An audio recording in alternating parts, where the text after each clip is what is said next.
சில இடங்களில் வந்து அந்த செடி வளர்ந்து கம்பியோட மோதும் போது அதில் அணில் ஓடுது.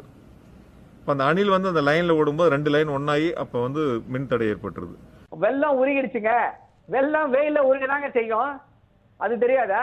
வெள்ளத்தோட மெல்டிங் பாயிண்ட் என்ன?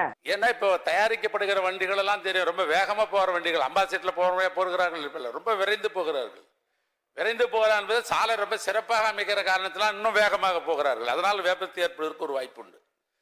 பர்சன்டேஜ் கூடுவதற்கு என்ன காரணம் என்று சொன்னால், காருடைய உற்பத்தி அதிகமா இருக்கிறது. ஒரு வீட்டுக்கு ஒரு காரு என்கிற நிலைமையெல்லாம் மாறி வீட்டில் எத்தனை பேர் இருக்கிறாங்களோ அத்தனை பேரும் கார் வாங்குற நிலைமை இன்றைக்கு நாட்டில் இருக்கிறது. அதோடு மட்டுமல்ல, ரிப்பேர் ஆயிடுச்சுன்னா ஒரு ஸ்பேர் வண்டி வச்சுக்கலாம், இன்னொரு வண்டி குடும்பத்தில் இருக்கிற எண்ணியும் தாண்டி ஒரு வண்டி வைத்துக் கொள்கிறார்கள். இத்தனை வண்டிகளும் இப்ப இருக்கிற சாலையினுடைய வசதி வாய்ப்புகள், அதன் மூலமாக வேகமாக விரைந்து செல்வதன் மூலமாக விபத்து ஏற்படுகிறது. கிளைமேட் யாராலையுமே ப்ரெடிக்ட் பண்ண முடியாது. இவ்வளோ சென்டிமீட்டர் மழை வந்தால் அந்த ட்ரெயினில் வந்து போகக்கூடிய அளவு இருக்கும். சப்போஸ் ஒரு 1 ஹவரில் வந்து இப்போது 10 சென்டிமீட்டர் ரெயின் பெய்யுது அப்படின்னும் போது அந்த ட்ரெயின் கொஞ்சம் ஸ்லோவாகும். கலர் அன்னைக்கு கருப்பு கலர் வச்சுருக்குறாங்க.